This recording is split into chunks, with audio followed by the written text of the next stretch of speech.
Irmãos, antes de você ir para o vídeo, se inscreva no nosso canal e ative as notificações. A experiência de uma família vivendo na contramão do sistema. Uma família que vive na contramão do sistema, do mundo no qual ela vive.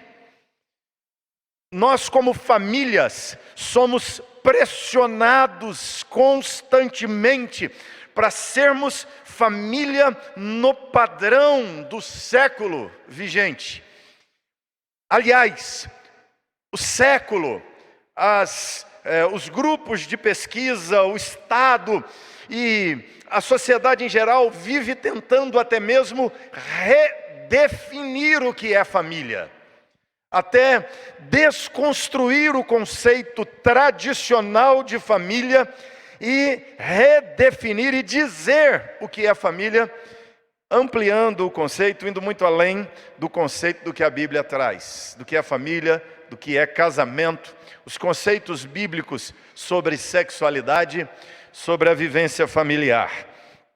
Então, eu quero tratar aqui nesse texto sobre essa realidade de uma família que está dentro de um sistema de vida ímpio, dentro de um sistema que tem suas próprias ideias, suas próprias teologias, que tem suas próprias ideologias, que tem suas próprias regras, suas próprias leis.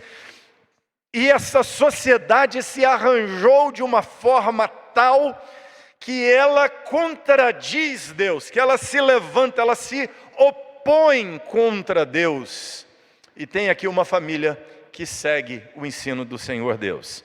Então, o texto de Gênesis 6 está nos contando o que aconteceu com a humanidade alguns anos depois dos primeiros humanos caírem e se espalharem. Adão e Eva são postos para fora do jardim. Eles têm, como diz a Escritura, filhos e filhas.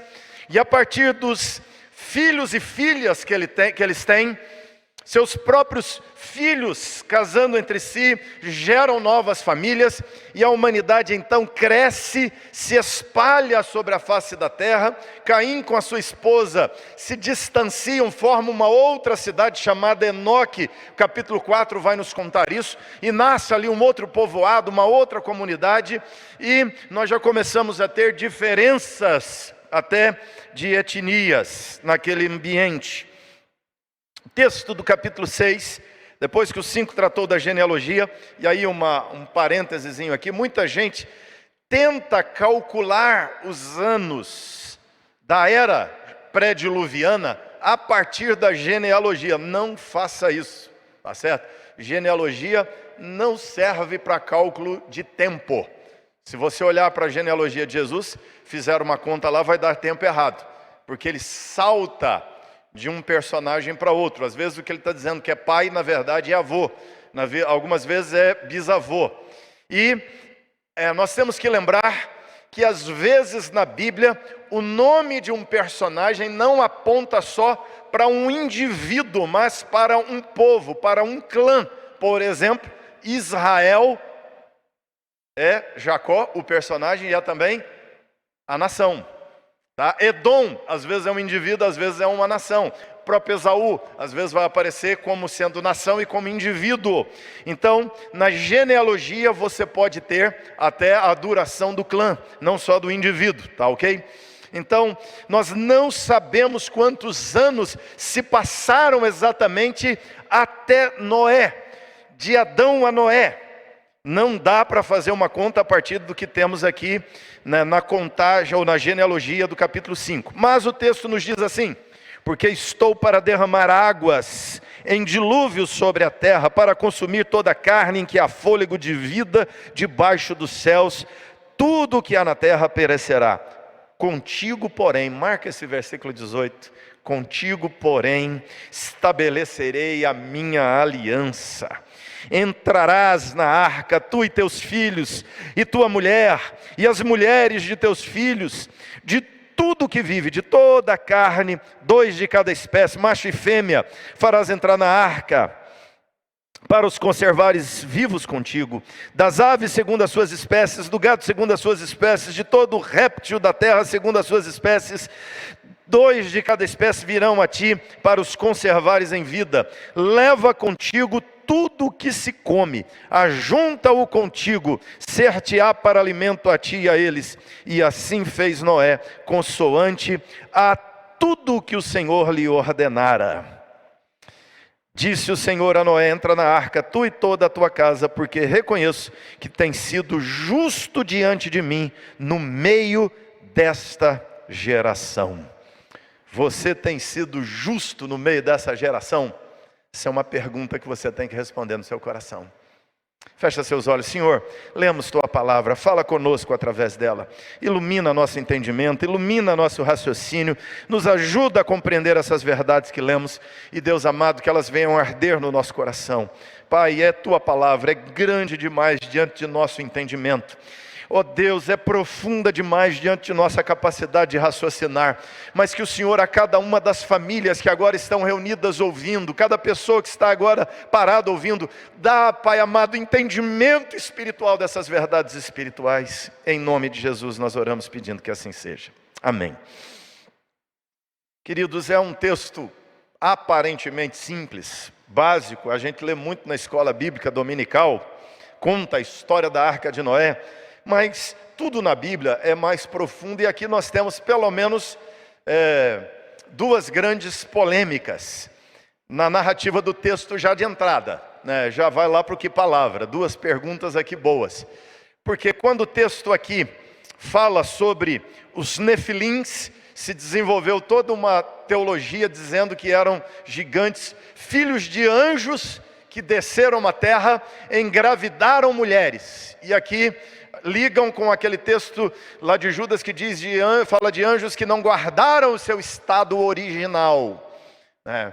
Então, essa é uma primeira polêmica do texto. A outra é que Deus se arrependeu de ter feito o homem. Se a Bíblia diz em Números 13:33 que Deus não se arrepende, como aqui diz que Deus não se arrepende? 2 problemas, e não dá para expor o texto sem mencionar e dar aqui uma linha de interpretação para esses 2 problemas. E depois nós vamos propriamente aqui ao ensino desse texto, né? De cara aqui você tem o texto nos dizendo que Deus separa uma família diante da corrupção do gênero humano. O título que nós temos não está no original, mas é posto aí na tradução, é um bom título: a corrupção do gênero humano. Ou seja, há aqui uma família sendo preservada num ambiente social totalmente degradado, num mundo totalmente corrompido, irremediavelmente corrompido. O que está se passando aqui? O texto vai nos dizer que a humanidade se multiplicou sobre a terra, e à medida que a humanidade se multiplica, nascem muitas mulheres. E aqui o texto está mencionando um dos problemas centrais do ser humano. Basicamente, se você olhar na história humana, os grandes problemas, as grandes degradações da humanidade giram em torno de poder, sexo e riqueza. E aqui então, falando da degradação humana, o texto vai falar das muitas filhas que nascem. E aí, os filhos de Deus, vendo que as filhas dos homens eram bonitas, eram formosas, eles começam a tomar para si 2, 3, 4, 10 mulheres. Aqui nós temos que fazer uma ligação com Gênesis 4. Gênesis 2, quando Deus cria o homem, a Bíblia diz que o homem, a expressão do texto para nós é: deixará o homem pai e mãe e se unirá à sua mulher. Esta é a definição de casamento do capítulo 2, versículo 24. Deixa o homem pai e mãe, se une à sua mulher, e os dois se tornam uma só carne. Essa é a definição de casamento na Escritura. Essa é a definição do começo da formação da família. Isso é estrutural, isso não se mexe, isso não se muda, isso não se discute. Na concepção divina, casamento é acasalamento, homem e mulher, e os dois se unem e se tornam uma só carne. Esta é a maneira como Deus descreve. O homem deixa pai e mãe, se une, ele se doa a uma mulher. Essa mulher se doa a ele, e eles integram agora uma só carne, uma nova família, vão ter os seus filhos. Se você olhar em Gênesis capítulo 4, versículo 19, nós já temos uma corrupção do que é casamento. O texto nos diz aqui, capítulo 4, versículo 19, que Lameque tomou para si 2 mulheres. Aqui já mudou. Casamento já não é mais deixa o homem, pai e mãe se une à sua mulher. Casamento é um homem toma para si. Preste atenção na mudança. É significativa, é substancial a mudança. Deixar e se entregar, se unir para amar uma mulher. Um homem tomar para si 2 mulheres. A mulher é uma propriedade do homem. A mulher é posse do homem. A mulher não se entrega. A mulher é capturada. A mulher é tomada. Aqui há uma corrupção terrível do significado do amor. E não é uma mulher. Ele toma para si 2 mulheres. O que Gênesis está falando aqui no capítulo 6 é uma continuação daquilo que acontece. Como Lameque, outros homens começaram a tomar para si 1, 2, 3 e se tornarem valentes, guerreiros, vencedores, poderosos, e eles começam a acumular para si poder, começam a acumular para si riquezas, consequentemente, muitas mulheres. Há aqui então uma degradação da família. Há aqui uma degradação da ordem social. Temos aqui um problema de interpretação, um problema exegético, que muita gente entende no texto, que é, quando o texto diz, os filhos de Deus possuíam as filhas dos homens, aí liga com a expressão do capítulo 4, que naquele tempo havia gigantes na terra. E aí o texto diz, quando os filhos de Deus possuíram as filhas dos homens, essas mulheres deram a eles filhos. A ideia é que eram muitos filhos. E esses filhos se tornaram valentes, varões de renome. Então, nós temos alguns problemas aqui. Primeiro problema é essa tradução quando diz gigantes. Essa tradução quando traz gigantes, a palavra nefilins, ela quer dizer mais primariamente caídos. Havia aqui os caídos. Então alguns entendem que os caídos eram os anjos. Que haviam anjos que vieram para a terra e por causa das mulheres caíram se envolvendo com elas e tendo filhos com elas. Eu preciso dar uma interpretação disso aqui para continuarmos o texto. E eu queria expor aqui rapidinho, não vou entrar em detalhes, 10 razões pelas quais não podemos interpretar isso aqui como mulheres se envolvendo com anjos e gerando filhos. Tá? 10 razões, aí depois se você quiser mais pergunta lá no que palavra. Mas a primeira razão é que o termo Bnei Ha-Elohim, filhos de Deus, aparece também em outros textos se referindo a homens, seres humanos. Deuteronômio 14:1, Êxodo 4:22, Salmo 82:6, Jeremias 3:19, Oséias 1:10, Deuteronômio 32:8 é o mais clássico desses textos. É o cântico de Moisés. E nós temos manuscritos encontrados, fragmentos dos manuscritos encontrados do Mar Morto, que, diferente de alguns outros manuscritos mais recentes, trazem nesse texto a palavra Bnei Ha-Israel. Naqueles mais antigos traz Bnei Ha-Elohim, ou seja, os filhos de Israel lá são chamados de filhos de Deus. Tá? Então é só uma variante textual, significando a mesma coisa. Filhos de Deus, Bnei Ha-Elohim, filhos de Deus, é a mesma coisa que Bnei Ha-Israel, filhos de Israel. Ou seja, é só uma referência a quem é de Deus. É só uma referência aqui a homens, ou seja, eu não preciso entender, eu não preciso ler o texto achando que a palavra Bnei Ha-Elohim se refere a anjos somente. Alguns leem esse texto e fazem logo uma comparação dele com Jó, quando Jó, o livro de Jó chama anjos de Bnei Ha-Elohim. Então, alguns dizem assim, toda vez que essa expressão aparece na Bíblia se refere a anjos, então aqui só pode ser anjo. Não, isso é equivocado. Há outros textos que mostram essa expressão sendo usada para homens, como os textos que citei para vocês. Segunda razão, o texto de Gênesis 6 fala, o tema do texto é a degradação humana. Não tem nada a ver enfiar anjo no meio da história da queda, da degradação humana. A intenção do texto é falar da corrupção humana, é falar que o homem é mau. É isso que o texto nos diz, que Deus olha, o desígnio do coração humano é mau. O versículo 5 diz: a maldade do homem se havia multiplicado na terra, que era continuamente mau o desígnio do coração do homem. Aí temos um problema sério aqui, porque o sujeito diz assim: não, o problema do texto é que o anjo vinha e ficava com as mulheres. Olha só, o homem aqui está perdendo, por quê? O anjo vem, toma a mulher do homem, e o homem é que é corrupto? Me explica isso. Como pode? Ou seja, o texto está falando da corrupção do homem. Se o problema é anjo possuindo mulher e gerando filhos gigantes, o que é que o homem tem de culpa na história? Não, o texto está falando do homem, do ser humano, da humanidade, do Adamá, dos homens, dos humanos estão corrompidos.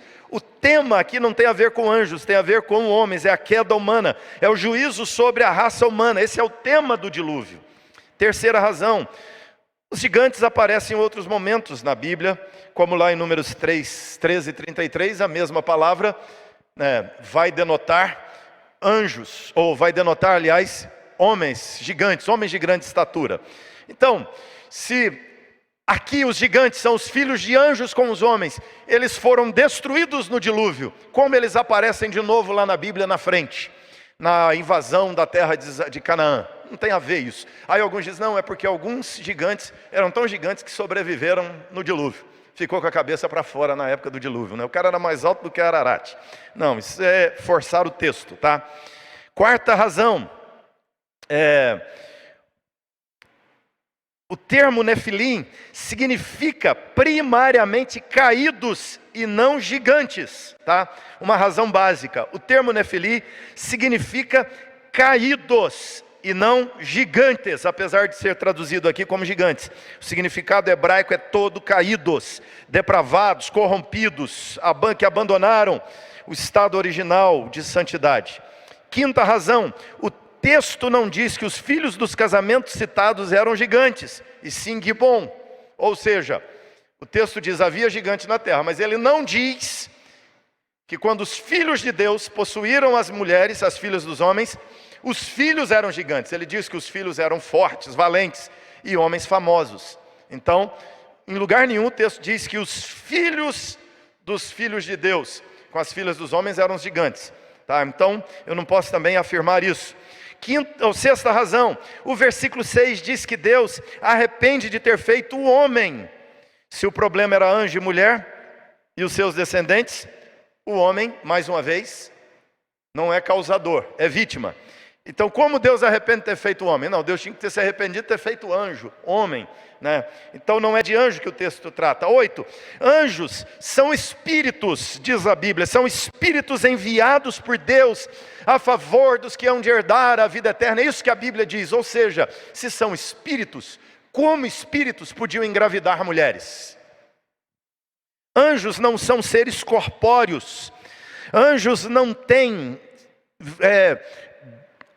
o corpo biológico, eles têm aparições em forma humana, mas a aparição em forma humana não é encarnação, é só uma aparição. Ou seja, eles apareceram numa forma humana, mas não viraram humanos, a ponto de terem o espermatozoide para fecundar o óvulo de uma mulher. Como eu vou além daquilo que a Bíblia está dizendo da aparição de anjos afirmando isso? Então não dá. Nona razão, a única afirmação bíblica aonde um espírito engravidou uma mulher está nos evangelhos, quando o Espírito Santo engravidou Maria e o menino não nasceu gigante. Percebe? Foi o Espírito Santo que veio sobre Maria. Descerá sobre ti o poder do Altíssimo, o Espírito te envolverá sobre a sua sombra. E aí, por obra do Espírito Santo, é que Jesus entra no ventre de Maria e é uma encarnação, ou seja, para que um espírito se torne humano, é encarnação. O próprio Deus, Espírito eterno, encarna para se tornar humano. Nenhum anjo poderia se tornar humano sem um processo desses. Então, eu vou contra aquilo que a Bíblia está dizendo no seu todo. E 10º, se o Filho de Deus era humano normal, por quê? Ainda que um anjo engravidasse uma mulher, um filho de um anjo não seria normal. Todas as obras milagrosas que Jesus realiza, Ele realiza quando o Espírito Santo vem sobre Ele, e Ele o faz no poder do Espírito Santo de Deus. Mas Ele é humano normal. Então, por essas 10 razões, você tira da sua cabeça, em nome de Jesus, essa ideia de que filhos de Deus eram anjos, filhas dos homens mulheres, e os anjos engravidaram as mulheres. Eu ainda não encontrei como alguém que explicasse como um anjo, sendo espírito, engravida uma mulher que não tem, um ser que não tem corpo, tá certo? Então, é um ponto aqui a ser esclarecido. Segundo ponto aqui, é que o texto na sequência, Deus vai dizer que se arrepende de ter feito o homem. E aí logo a mente pergunta, mas como Deus se arrepende de ter feito o homem? Como Deus chega para Noé e diz, Noé, eu me arrependo de ter feito a humanidade. Versículo de número 6 diz, se arrependeu o Senhor quando vê aquilo em que a humanidade se tornou. Aquilo que a humanidade é, quando Deus vê o arranjo social, quando Deus olha para a sexualidade, quando Deus olha para a maneira como lidam com a bebida, quando Deus olha para a maneira como lidam com o trabalho, quando Deus olha para a maneira quando lidam com as coisas da vida, quando lidam com o outro ser humano, quando Deus olha e vê, diz o texto, a violência, a maldade, Deus vê aquele ser degradado, se arrepende de tê-lo feito. Aqui nós precisamos entender uma coisa. Quando o texto diz que Deus se arrependeu, é um antropopatismo. Tá? Guarda aí. Na Bíblia nós temos duas coisas, antropomorfismo e antropopatismo. Por exemplo, você vai ler na Bíblia, os olhos do Senhor estão atentos, percorrem a terra. Deus tem olho, Ele é Espírito. O braço forte do Senhor, Deus tem braço? A mão do Senhor. Em Moisés, a Bíblia fala lá em Deuteronômio de o dedo de Deus. A Bíblia vai falar das costas de Deus. Quando Moisés vê o Senhor. Ou seja, a face de Deus. Deus não tem dedo, Deus não tem mão. Isso é antropomorfismo. É forma humana, projetada para Deus. Antropopatismo é sentimento humano projetado em Deus. Deus é um ser que não é tomado de sentimentos humanos. Um dos itens da teologia é a impassibilidade de Deus. Deus não é movido de paixões. Aqui, quando o texto fala arrependeu, é um sentimento humano, é uma emoção humana projetada em Deus. O que Deus teve nesse momento não é arrependimento, como quando o que se manifesta não é a mão de Deus, porque Deus não tem mão.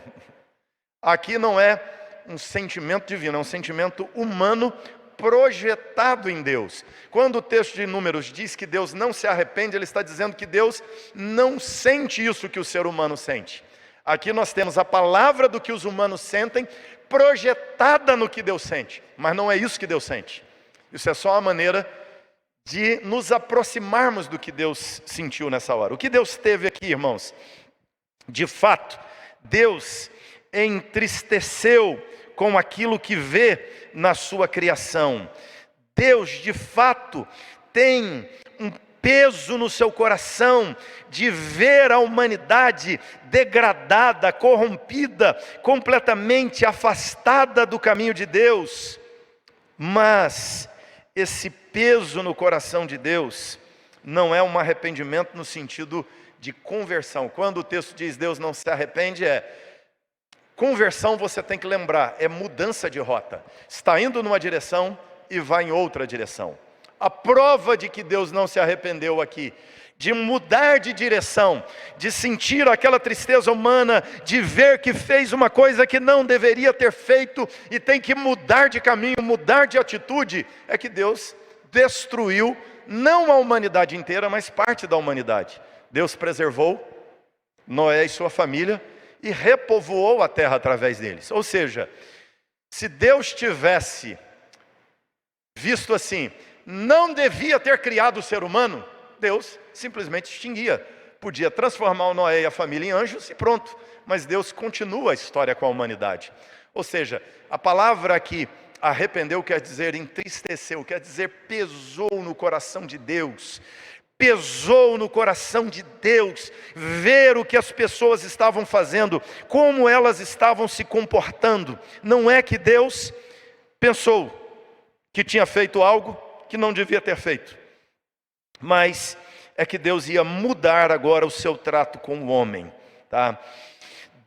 Pesou no coração, diz a palavra na sequência. Deus entristece com aquilo que o homem está vivendo e fazendo, mas Deus continua com a sua criação.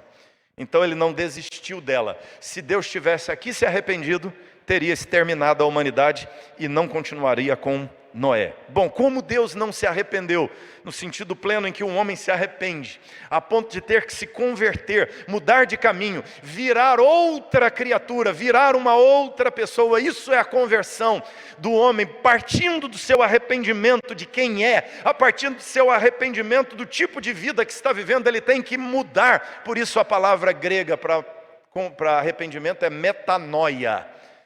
É mudança. O ser humano tem que mudar quem ele é para ser uma nova criatura e ser aceito por Deus. Aqui, Deus não tem que mudar seu ser. Deus não tem que deixar de ser quem ele é. É nesse sentido que Deus não se arrepende. Agora, no sentido de entristecer, esse sentimento humano é projetado para Deus. Bom, se não ficou claro, depois você pergunta de novo lá no Que Palavra. Agora vamos em frente. Por que Deus não se arrependeu da humanidade nesse sentido pleno de arrependimento? É só uma tristeza e um pesar no coração. Deus continua com a humanidade. E aqui é que surge uma família que eu quero destacar para nós. Você tem um sistema corrompido, você tem um sistema de vida humana caído, mas você tem uma família aqui nesse cenário. E o texto diz que Deus achou, que Noé achou graça diante do Senhor, que Deus olhou para Noé e que Deus olha com os olhos cheios de graça, que Deus estende o seu favor sobre Noé. É interessante que a graça está nos olhos de Deus, não nas virtudes de Noé. Deus acha graça sobre Noé. Deus achou graça, ou Noé achou graça de Deus diante dele. Graça quer dizer favor. Deus favoreceu Noé. Deus teve misericórdia de Noé, Deus teve compaixão de Noé. E Noé, então, por causa da graça de Deus, foi visto por Deus como um homem justo, como um homem íntegro entre os seus contemporâneos. E Noé era um homem que andava com Deus. E aí a Bíblia vai contar a história da família de Noé. Vamos dar uma olhada para o sistema e depois fechamos olhando para a família de Noé.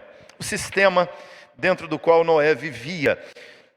O texto vai nos mostrar que aquele sistema estava marcado, era caracterizado por homens poderosos, homens valentes.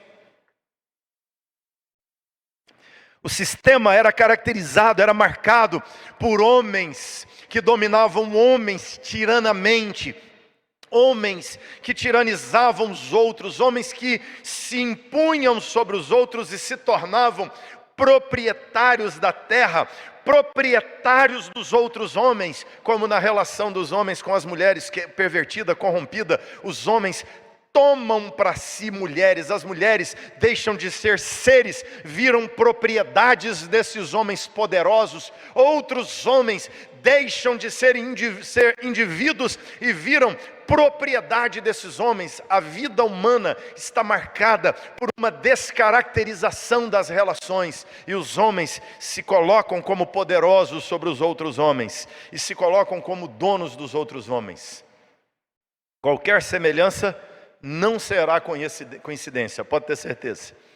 A deificação de homens, quando o texto diz que se tornaram homens de renome, se tornaram homens famosos, semideuses, homens endeusados, homens idolatrados pelas pessoas. Esses homens roubam o lugar de Deus no coração dos homens. Os homens tinham que adorar Deus, tinham que se encurvar diante de Deus, tinham que reverenciar Deus, tinham que escutar a voz de Deus, mas esses homens passam a reverenciar outros homens. É aquilo que Paulo fala em Romanos 1, a partir do 18. O homem começa a adorar a criatura no lugar do Criador. Esse é o problema aqui. Aqueles homens se tornam vultos. Aqueles homens se tornam semideuses, admirados, famosos, de renome sobre a antiguidade. E a história desses homens vai se perpetuando. Nós sabemos que o princípio da idolatria é exatamente com homens que fundaram cidades. Esses homens se tornaram lendas, e de lendas se tornaram deuses. O Deus mais famoso no mundo antigo, entre os cananeus, entre os sumérios, esse Deus que era adorado pelos filisteus, o Deus Baal, a divindade Baal. Baal era um líder, fundador de uma cidade. E Baal, casado com Semíramis, morre. Semíramis não aceita a morte de Baal e diz que ele está vivo, e quando ele morreu ela estava grávida. Então ela diz que seu marido havia reencarnado no seu ventre, e aquela criança é adorada como sendo a divindade, e quando morre também vai de geração em geração sendo venerado como um grande vulto, e acaba virando a divindade mais comum do mundo daquela época. Essa perversão de adorar homens era a marca do mundo daqueles dias. O texto vai dizer que a maldade estava dominando. O texto vai dizer que a maldade se multiplicava. Versículo 5. A maldade se havia multiplicado. A maldade em grande escala.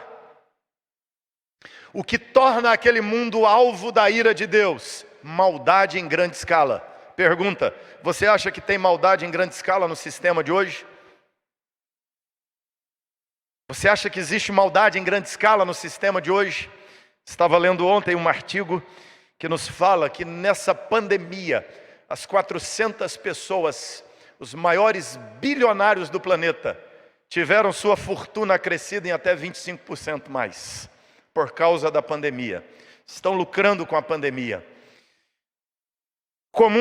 Hoje estava conversando com um pastor de um outro país, nem vou falar aqui o país para não dar confusão depois, porque é pela internet, fica gravado, mas estava conversando com um pastor em outro país, e ele estava dizendo, eu perguntei para ele como está a situação da pandemia no seu país. Ele disse: pastor, está terrível, as igrejas também estão fechadas. Uma dicasinha só, é um país muçulmano. E ele disse: mas as mesquitas estão lotadas, nós não podemos fazer cultos, mas as mesquitas estão lotadas. Falei: mas está em caso de doença? Ele falou: está crescendo o caso de doença. Falei: os hospitais e a estrutura para cuidar? Ele falou: pastor, nosso país não tem a mínima estrutura para cuidar de doentes, mas nós recebemos milhões de dólares em doação de insumos para cuidar dos enfermos. Eu falei: o que aconteceu? Ele disse: o governo vendeu tudo para outros países, exportou. Sabe o que é isso? A maldade humana. O governo recebeu doações, ele está vendendo as doações. Ele não vai usar as doações que recebeu para salvar a população, para que os médicos tratem dos doentes. Ou seja, isso é a maldade. É a maldade. Eu estou falando de outro país, pensando que aqui no Brasil ninguém está desviando verba de nada. Nesse negócio de estado de calamidade, os milhares de municípios, cada um recebendo verba, município que nem tem pandemia recebendo verba. Estou imaginando que ninguém vai roubar nada, que ninguém vai desviar nada, que ninguém está mentindo nesse cenário de pandemia. A maldade humana, diz o texto, se multiplicou. Coração maligno, o texto diz que a forma do coração humano era má, continuamente má. Coração humano, de geração em geração, cada vez mais maldoso. Quando nós olhamos para aquilo que os nazistas fizeram e achamos aquilo um absurdo. Assusta quando nós vemos na nossa geração acontecendo as coisas que aconteceram lá atrás. De geração em geração, o homem é mau e continuamente mau. O texto vai nos dizer, então, que aquela questão de querer glorificar Deus foi corrompida no homem, e o homem não glorifica Deus, que o homem glorifica a si mesmo. E aí o versículo 11 vai dizer, a terra está corrompida. Corrompida é isso, o homem não glorifica Deus, o homem glorifica o homem glorifica a natureza, o homem glorifica as coisas, o homem se torna panteísta, o homem se torna politeísta, ele se desvia de Deus, ele corrompe aquilo que é o projeto original, imagem e semelhança de Deus está corrompido. Deus olha e Deus não se vê na humanidade. O que você acha que Deus vê quando Ele olha e vê a humanidade em guerra? O que você acha que Deus pensa quando olha e vê a humanidade se debatendo, se xingando, se agredindo? Quando Deus olha e vê o carnaval, quando Deus olha e vê a degradação moral, quando Deus olha e vê as paradas e movimentos que andam acontecendo, quando Deus olha e vê o absurdo do consumo de drogas, quando Deus olha e vê o materialismo e vê a ambição da humanidade, a corrupção. Deus não vê a beleza dele no ser humano, Deus vê a imagem e semelhança de Satanás no ser humano muito mais do que do próprio Deus. E aí o texto diz, a terra então estava cheia de violência, consequência da corrupção. Deus é de paz, mas a queda nos tornou seres bélicos, seres de guerra, e aí a violência. Esses dias de pandemia, um dos dados interessantes é que cresceu o índice de violência doméstica. As famílias confinadas, as famílias em quarentena, o marido está batendo mais na mulher, as mulheres estão agredindo seus maridos. Às vezes o noticiário fala de homem que bate mulher, mas tem muito homem apanhando em casa também, tem muito homem sendo morto por mulher também. São pais espancando filhos, filhos espancando pais, famílias convivendo um verdadeiro ambiente infernal dentro de suas casas, vizinhos espancando, se agredindo, se xingando, guerras, polícia toda hora, porque vizinhos não sabem se comportar e fazem coisas horríveis prejudicando sua própria vizinhança. É a humanidade expressando quem é.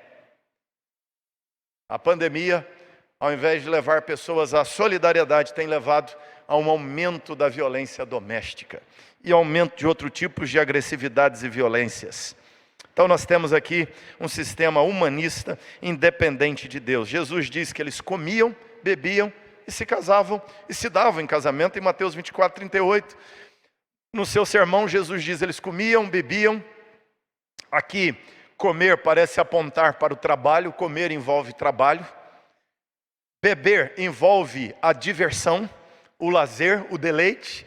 Ali a palavra para beber, no grego, é uma expressão para aliviar a alma, ou seja, é aquilo que o ser humano faz para desestressar, é aquilo que o ser humano faz para relaxar, para se divertir. É a sua maconha, a sua cocaína, é o seu uísque, é o seu álcool para relaxar. Jesus diz que as pessoas estavam vivendo assim normalmente. E depois diz, casavam-se e davam-se em casamento. É a relação de prazer, a sexualidade. Ou seja, as pessoas trocavam de mulher, trocavam de homem, trocavam de sexo, trocavam de tudo. E viviam normalmente, como se nada de errado fosse acontecer. Esse era o sistema nos dias de Noé. Eu não sei se você nota semelhanças com o sistema dos nossos dias, mas esse texto nos fala de uma família contra o sistema, uma família na contramão do sistema. Enquanto esse é o sistema de vida, enquanto é assim que as pessoas vivem, enquanto é assim que a moda dita, enquanto é assim que a cultura determina, enquanto é assim que os noticiários dizem que se tem que viver, que se tem que crer, Noé recebe de Deus uma ordem: constrói um grande barco porque eu vou enviar uma grande chuva sobre a face da terra. Então, de repente, aparece o jornal na porta de Noé, dizendo: seu Noé, esse dilúvio móvel que o senhor está fazendo, para que serve? Não tem chuva, não tem nada por aqui. Noé, isso é ridículo, abandona esse Deus, abandona essa fé, abandona essas crenças, Noé, isso é ultrapassado, esse Deus não existe. Mas Noé, diz o texto, acha graça diante de Deus. Em primeiro lugar, o texto diz que a família de Noé é marcada por justiça. A sociedade é injusta, a sociedade é perversa, a sociedade é mentirosa, a sociedade é trapaceira, a sociedade tem o seu sistema de vida, de mentiras, de trapaças, mas a família de Noé vive na justiça, na retidão, na honestidade. A família de Noé vive na verdade e não na mentira. Uma família na contramão do sistema, meu querido, é uma família que anda na justiça num mundo de injustiças. Então esse é um desafio para mim e para a tua casa. Desafio para as nossas famílias no mês de maio. A fé em família nos levará a andar na justiça, mesmo numa sociedade injusta, mesmo numa sociedade corrompida, mesmo numa sociedade que se degrada na mentira. Que teus filhos aprendam a falar a verdade em casa, que teus filhos aprendam a ser honestos em casa, que teus filhos aprendam a respeitar a ordem social a partir de casa, que na sua família haja esse ambiente de justiça, ainda que o ambiente externo seja de injustiça. O texto diz que Noé era um homem justo. Os filhos de Noé aprendem justiça com ele. Além de justiça, o texto vai falar de integridade. A palavra tamim quer dizer inteiro, completo, saudável. Noé era um homem íntegro, era um homem completo, era um homem inteiro, era um homem integral diante da sociedade. Os filhos de Noé não viam Noé ganhando dinheiro de maneira sórdida. Os filhos de Noé não viam trapaceando, não aprenderam em casa a mentir, não aprenderam em casa a desrespeitar as pessoas, não aprenderam em casa serem assim pessoas agressivas e violentas. Eles aprenderam com o pai, porque o pai era íntegro. Íntegro quer dizer vivia completamente a vontade de Deus. Não era um homem parcial. Como muitos são parciais, são religiosos, vão à igreja, mas não praticam aquilo que é ensinado em casa. Muitas pessoas leem a Bíblia, mas não obedecem aquilo que a Bíblia diz. Muitos dizem Senhor Jesus, mas não seguem o que Jesus ordena. Noé era um homem íntegro. O que ele falava, ele vivia. Noé era um homem que o que ele pregava, ele vivia. O que ele ensinava às pessoas, ele vivia. Então nós temos aqui uma família aprendendo a viver na integridade, numa sociedade de pessoas mentirosas. Uma sociedade que aplaude a irreverência. Essa é uma das minhas maiores angústias com a sociedade hoje. Ela elogia um artista dizendo que ele é irreverente. Ele se levanta contra a ordem social, ele expõe seu corpo, a nudez de seu corpo diante das câmeras, ele fala palavrões, ele é desbocado, aí ele é aplaudido. Não, a Bíblia está aqui dizendo que Noé encanta Deus, porque é um homem que anda na integridade. Quem é irreverente, quem é atrevido, ousado, pervertido, boca suja, vida suja não agrada a Deus, vida limpa e honesta agrada a Deus. Noé era assim um homem íntegro. A casa de Noé é marcada pela integridade. O texto ainda diz, terceira marca dessa família que anda na contramão do sistema, ele andava com Deus. Noé andava com Deus e os filhos de Noé andavam com Noé. Tanto é que Noé vai construir a arca e os filhos constroem junto com ele. Ele vai atrás dos animais e os filhos vão junto com ele. Os filhos abraçam a fé, os filhos abraçam as profecias e creem no que haveria de acontecer. É uma família que anda com Deus. É uma família que segue na trilha de Deus. É uma família que só vai aonde Deus vai. Você quer uma dica boa do que andar com Deus? Só fala o que Jesus falaria, só vai em lugares aonde Jesus iria. E se você for a um lugar aonde Jesus não iria, faça o que Jesus faria se ele fosse num lugar aonde normalmente ele não iria. Sabe o que quer dizer isso? Por exemplo, não era normal as pessoas irem a uma festa, por exemplo, como a da casa de Zaqueu, mas Jesus foi. Os piedosos de Israel não iriam, mas Jesus foi na casa de Zaqueu, na festa do Zaqueu. Aí o que Jesus fez lá? Pregou para o Zaqueu. No final da festa, Zaqueu arrependeu-se de seus pecados, mudou de atitude de vida, e aquela celebração que a princípio era só para comer e beber, termina com uma declaração de Jesus: hoje houve salvação nessa casa. E naquela casa as práticas mudaram, as condutas mudaram, a cultura mudou, os valores mudaram, houve uma transformação naquela casa. Então, ande com Deus. Que a sua família seja uma família que ande com Deus. Nós vivemos no meio de uma sociedade ou que não crê em Deus, ou que crê em falsos deuses, que constrói seus próprios deuses, que define, que faz, elabora a sua própria teologia. Nós vivemos numa sociedade que inventa as suas próprias leis, que cria suas próprias regras, que define sexo, que define família, que define casamento, que diz por si mesma o que é certo e o que é errado. Mas as famílias que vivem a fé verdadeira, as famílias que vivem na contramão do sistema, não abrem mão da palavra de Deus. Elas entre a cultura e a Bíblia ficam com a Bíblia, entre as leis humanas e a lei divina, ela fica com a lei divina. A família que anda na contramão do sistema é a família que não abre mão dos valores das Escrituras, e mesmo que viva no meio de uma sociedade corrompida, ela vive nessa contramão, defendendo, levantando as bandeiras da fé. Ele andava com Deus. Quarto lugar, versículo 18 diz: essa família tem uma aliança com Deus. Deus diz: eu estabelecerei uma aliança. Deus diz: a minha aliança. Eu vou fazer uma aliança com você. E nós precisamos entender aqui. Esse é um princípio central da Bíblia, que vai daqui de Gênesis até Apocalipse.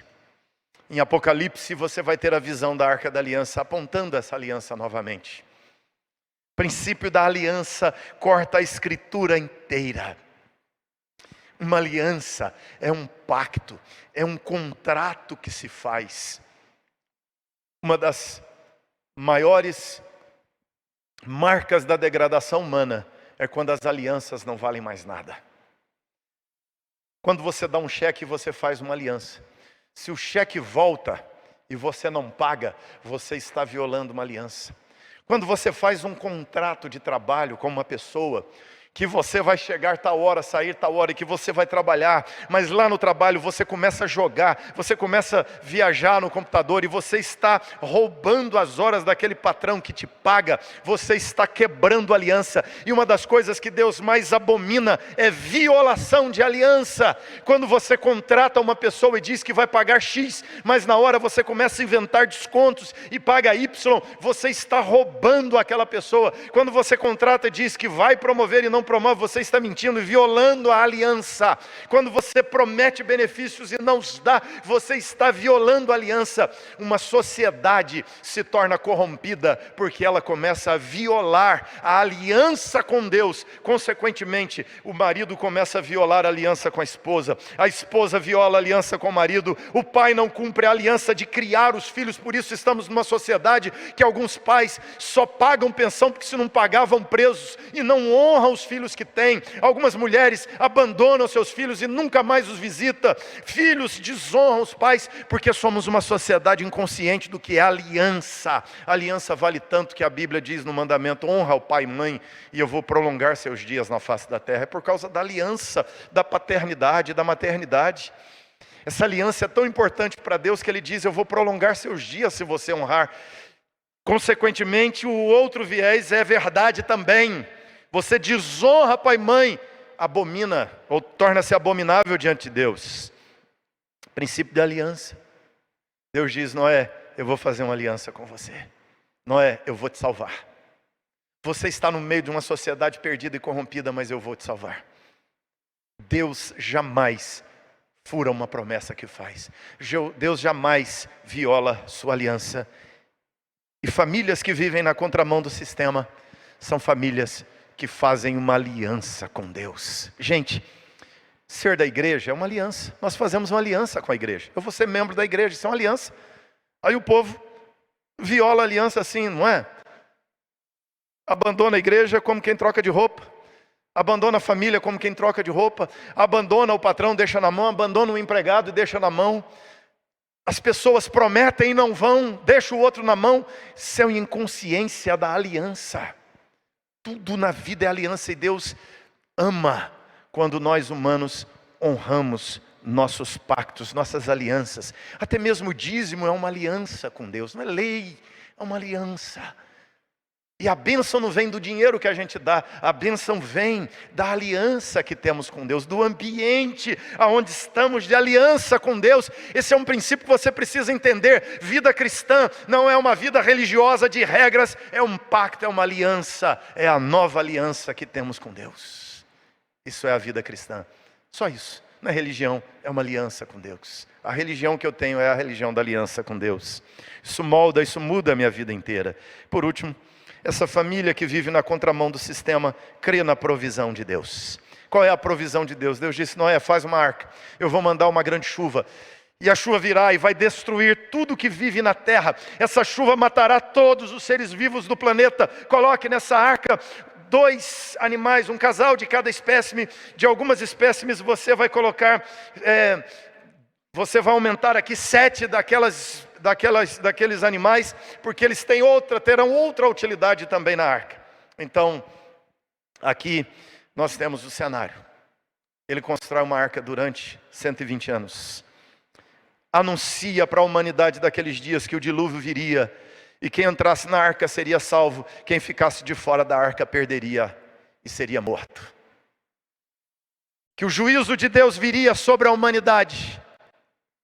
E o juízo de Deus sobre a humanidade seria a salvação dos que crescem e entrassem na arca, a perdição dos que não creram e não entraram na arca. Depois de anos o dilúvio veio. As pessoas que não acreditaram viram o dilúvio chegando. A narrativa bíblica nos diz que eles batem a porta da arca e dizem: Noé, Noé, abre-nos a porta, Noé, deixa-nos entrar, Noé, sou seu vizinho, Noé, sou seu primo, Noé, sou seu tio, Noé, sou aquela pessoa querida que você conhecia, Noé, me deixa entrar, eu pago, Noé, eu dou dinheiro. Noé diz para aquelas pessoas: a porta foi fechada pelo anjo, pelo lado de fora, de tal forma que não dá para abrir. E o dilúvio vem, mata aquela geração inteira, destrói a vida na terra naquele primeiro momento. E a família de Noé se salva com ele dentro da arca. É uma família crente na contramão do sistema. E isso daqui eu concluo com essa imagem para você. Qual família você quer ser? Uma família subproduto do sistema, ou a família de Noé que viveu na contramão do sistema? Sua família pode ser saudável, mesmo que o sistema seja doente. Guarde isso no coração, meu querido, minha querida. Sua família pode ser saudável, mesmo que o sistema seja doente. Não há razão para vocês viverem doentes como o sistema. Vocês podem experimentar a saúde de Deus.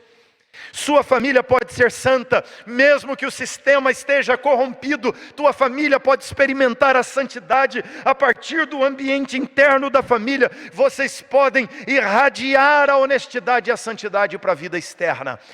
Esse é o plano de Deus para a tua casa, meu irmão e minha irmã. Sua família pode ter paz, mesmo num mundo de guerra e violência. A tua casa pode ser uma casa de paz. Teu casamento um casamento de paz. Se rendam a Cristo Jesus. Se rendam ao senhorio do Senhor. Andem com Deus. Sejam justos e íntegros. A paz, a alegria, as bênçãos de Deus visitará a casa de vocês. Seja um homem mentiroso, seja uma mulher mentirosa, seja um fofoqueiro, seja um ganancioso, seja um materialista, seja um homem promíscuo, seja uma mulher promíscua, e você será enredado pelo sistema. Ande com Deus e você terá uma casa visitada pela paz do Senhor. Porque a tua casa pode ter paz mesmo num ambiente de guerras. Sua família pode ser salva mesmo num mundo que será perdido, que caminha para o juízo. Essa é a mensagem desse texto. Sua família pode ser salva, é só entrar na arca.